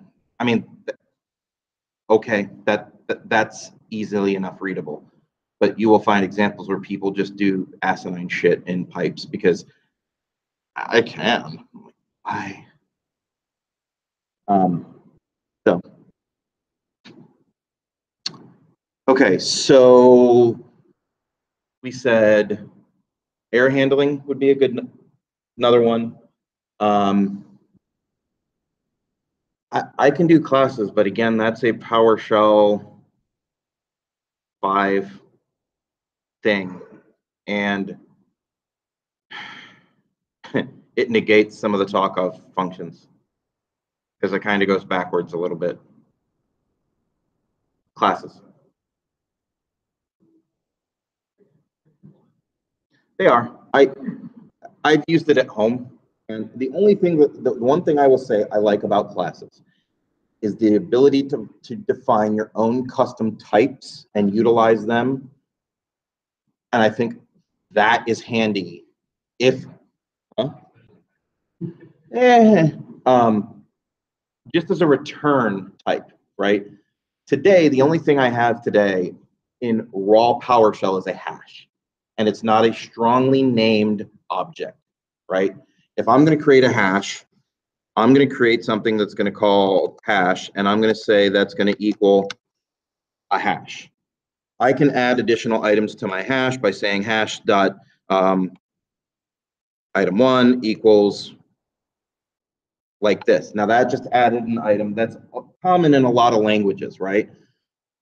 But that doesn't necessarily preclude me to, I always have an item 1 defined and it's null. Because if I go look at hash and I haven't run that line, or if I have conditional code that runs that line, my hash simply won't even include that key. It'll bomb looking for that key. Whereas, yeah, will you? Right, and like when you iterate, if you're expecting it. Yeah. But I can do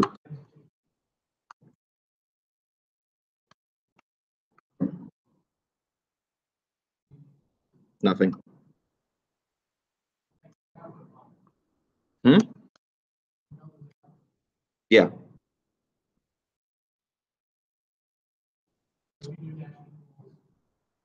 Oh, yeah, yeah. Mm-hmm. Yep. So it'll come true like the value, but then also if you do these, so right, I only have item 1. If I actually add an item 2 or conditional, I don't iterate through it. Why would you do this? Because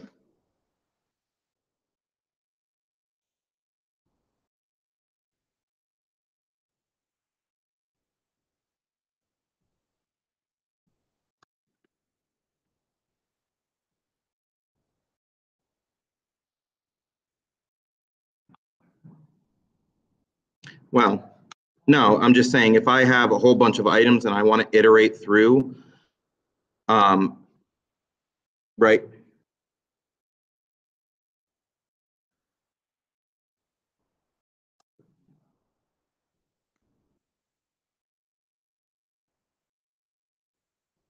Okay. Value, right? I'm iterating and I'm outputting the value of each key in my hash. If I have something that I'm feeding, let's say I'm building a hash that's going to hold 15 parameters. I have a function that accepts 15 parameters. If I need to specify each parameter and I have conditional statements that doesn't specify one of them, it's simply not included. It's not that it's null, it's simply not there if I iterate over my object. I have to know to always initialize it. So there's things that a hash can sometimes, a hash is not a custom type in a language, right? If I want a structured, if I have a vehicle and it always has a motor, if all of a sudden I come up with a new one like electric, my motor is, I don't no longer have a motor, I just have null for motor. It's different, right? That's where I like classes that you can define in PowerShell your own custom objects like you can in a lot of other languages. Because otherwise in PowerShell previous versions, you're left writing horrible looking code to create a custom object with pretty names that initializes to a nothing. So if I have, hey, I have something called a vehicle that isn't defined and I want an array of vehicles, I can't really do that with a hash. It's really hard to do and have it make sense to somebody else. With a class, really simple. The getters and setters are just really, really like the properties that you would create, a custom object that has properties that would make sense. So that's where classes to me make sense. Yeah, The implementation is kind of wonky because it's really a cross of C# and PowerShell, and you lose some of the function niceties. So it just depends if you want to learn that or not. I mean, I have no problem going over it. I don't know that I'm the absolute authority. I just use them, so I know how to tell you how I've used it. So yes, enums and classes, which you can't. The other thing, so okay. So you'll find if you go say, hey, I want to use an enum in PowerShell. Yes, you can use it in previous versions of PowerShell. You have to register as a .NET as type in weird code, and you can only ever load it once in your session. You have to close ISE, close your PowerShell window, reload your module if you change the definition of that enum, which is how .NET works. But it doesn't work how scripting environment works. So that's where classes and the new PowerShell and enums, you can reload and reload and reload, and it doesn't run into that problem. So, so event handlers are kind of one of those weird things that unless you're doing a lot of work with event handlers and asynchronous work, again, if you guys want to see that, jobs in PowerShell, I don't know if you guys want to look at jobs. You can use them. They're okay. But unless you're writing big workflows where you want to fire something off and come back later and check on it, and you're okay with if a process dies on your box, your work just stops. I don't know how many people in the real world use jobs in PowerShell. I don't know in a production environment. Cool. Mike doesn't count. Yeah. We're not big enough. Or lots of that would normally use it for another word. We're just big enough. For what? Yeah, for the Windows, but yeah. For what? Sorry. Oh.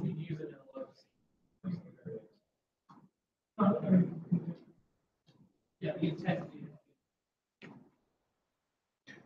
And then there's technically there's ways to do, again, because PowerShell runs on .NET, you have access to write .NET or access and attach in .NET script blocks or functions to events that work asynchronously. Like there is an asynchronous event to download a file. You can attach a function or a script block to that using some .NET in PowerShell and actually have the .NET version of that run and respond in your PowerShell code. I don't know that that's a good solution, to be honest. It works.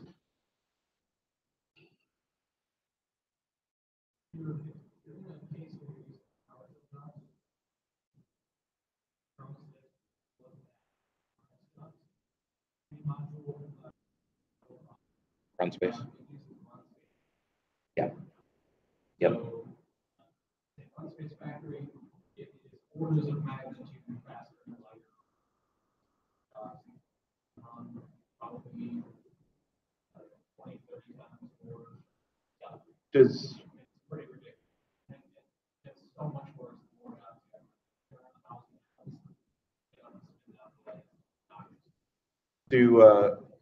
does the run space, does that work over remoting? run space. Okay, so jobs, that's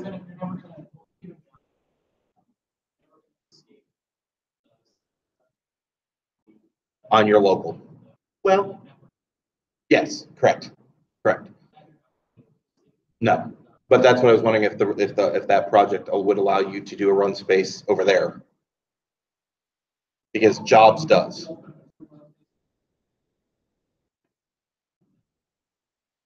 Okay. Because jobs you can initiate on that box.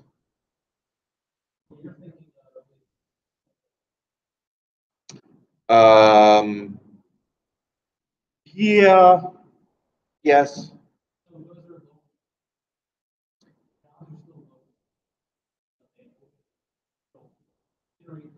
2 over. Okay. So that's the same thing run space can do. Cool.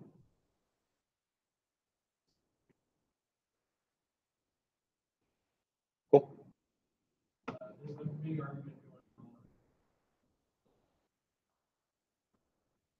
whether or not PowerShell should be like the only we do now is PowerShell. Yeah. Yeah. Yeah. Like most people that aren't on their PowerShell. Not all the time, but like it's always a fight if you want to bring like this isn't blessed by Microsoft, so why should we run it? Well, because the technology is superior in pretty much every way. The original implementation. Yeah. And I've used run spaces as well. I mean, I didn't even see the module. That's one of my downfalls is like I'll research things and not just go look at the gallery and go, oh, look, there's this thing. But yeah, they were infinitely way easier to use than because getting the output from a job sucked. Although I have used bits quite successfully for a lot of things, which is good. Yeah. Is there, I know we've in the past also done like working sessions, like, hey, I have this problem. I think it would be good for the user group to work through.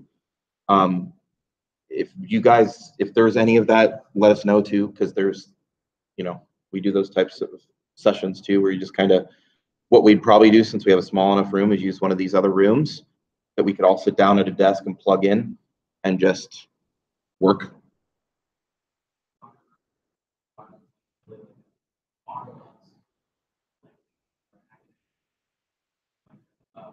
Whatever you're working on or the thing, the model that you want to solve. Everything you haven't been able to troubleshoot. Bring it and you'll have a bunch of I've been in community with for 4 or 5 years. Like, we are more than happy to help troubleshoot stuff with like a working session type thing. In addition to this, or instead of like a normal meetup, we really appreciate knowing. Really have trouble with that. We think that type of content is really valuable. If you guys don't want it, there's no reason for us to set it up. Yeah. No. Well, actually, what I'll do is I'll set up a puppet and I'll have a puppet run Ansible's playbooks. That on Windows.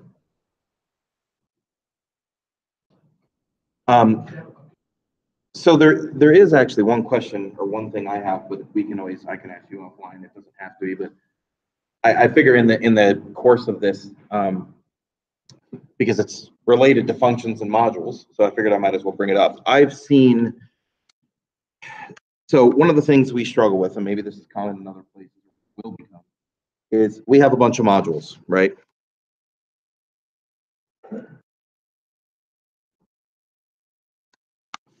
So on and so forth. One, I want to split those as common as this may seem into individual repos in Git. One, that way all the functions that if somebody needs to go modify, exchange, hey, they have the ability, it's not stepping on toes. Cool. However, I've seen this pattern that other things at the gallery have followed, where they have, which is just a shell, right? And I'm trying to emulate a file tree here. So this is I don't know, I'm making up stuff. I have, and all these individual scripts and functions, they're in here that they roll up into a module called WT Exchange. That pattern, I've seen that. Yeah.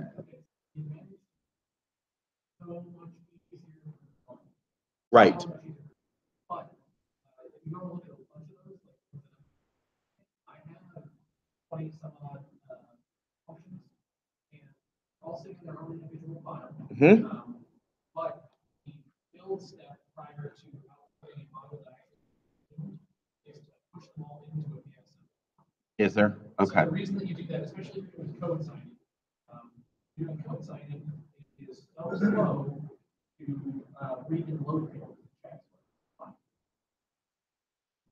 We're It not. also means that that never updates, you've got to update. Right.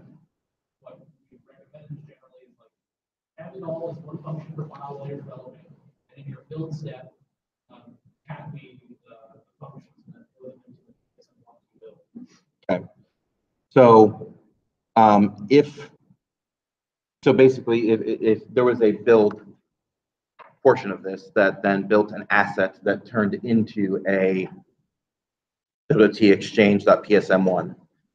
I've also seen it where that is just a for each file in the directory, add the functions.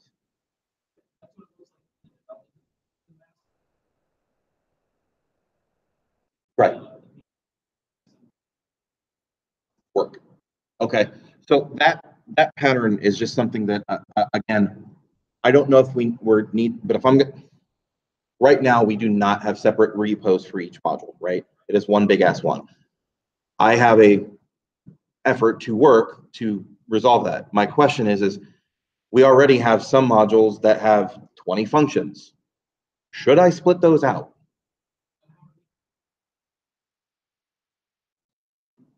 No. Me, Kelly, Corey, Satish, 10.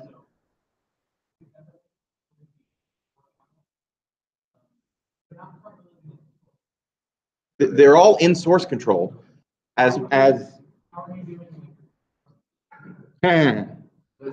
that's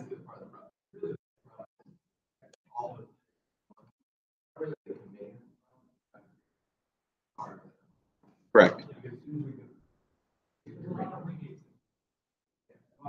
No. Hey, I'm in the middle of it. So, as we commit it into the dev branch, Yeah. So when you pull the rest of the tasks, it's like, hey, you're working on something, right? Push that to the tests. Yeah. So not bad for new because it doesn't matter, it's not implemented yet, but for changes to existing, it's a pain in the ass. Right?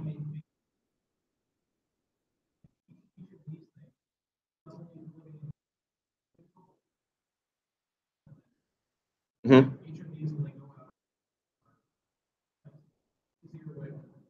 We can get together at some point. But so what I suggest is transitioning towards putting these into your own needs, Mm-hmm. and then having your environments right. Yeah. Or pitting it like if you've got like a program manifest, you want to pull down this version of the exchange model into that version. Or say I always want like for your dev, The latest. Yeah. Right. Yeah, we use control branching and we always pin the latest because right.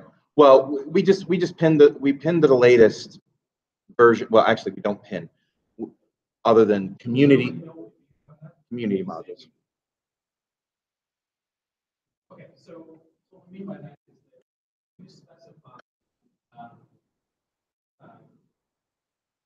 version up to which it will update or the version that it will never take. So a good example of this would be, I want you to install the exchange module, but it can never be less than version 2, and it can never be greater than version 3, right? So I want to pin it somewhere in the 2 range, because when it goes to version 3, I know there's going to be breaking changes. Please don't upgrade the fear out there. And it can't be anything more than 2 because we tested one that didn't work. So always take, in that case, always take the latest available to .x.1, right? It doesn't care what the x is, always take the latest available. Or you could say, I know that the 5 branches up and includes some new stuff, but it's not something exactly. We're comfortable with 2.4. Take all the patches to 2.4 by all means. But if we're on 2.4.3, 2.4.4, but 2.5 comes out, don't want. So version pinning is something that you're depending. That's a good example of this for NPM. Almost all of your NPM dependencies will have a pre and post. I can't take anything under this or over that. And what happens if you don't include whatever happens to be latest is what makes it on the system. Those things aren't necessarily compatible together, and they're certainly not necessarily compatible with your system. So, Are you specifically talking about control file? well, so the concept of dependency pinning still exists. So you can like PS depends is PS depends is kind of like package.json for NPM or requirements.txt for Python. So the idea is to be able to do the same sort of thing for your PowerShell model. If you're specifying it in source control, chef, puppet, things will all have it's all have the concept of like pinning the version of the thing that you're doing. So pinning in general is like a use case we was more of the automated kind of flow. Thinking about your PowerShell scripts and modules in terms of deployable artifacts will get you a lot closer to a workflow that is going to be safer, right? Because of the things that we expect from our development teams, and when they're putting together something that's going to run production, I expect you ran that through some sort of test suite. Right? I expect that you paid some sort of attention to the requirements. I expect you to bundle up for me. Right? You didn't just look up to me with the code in the back script and be like, yo, bro, run this in prod, good luck. Like, no, I shall not. Like, But oddly, sysadmins do that almost every day. We make config changes, we go execute things, we go change things. Now, hopefully we have change control, but that's one of the paradigms, like, we just want shit done now. Yeah.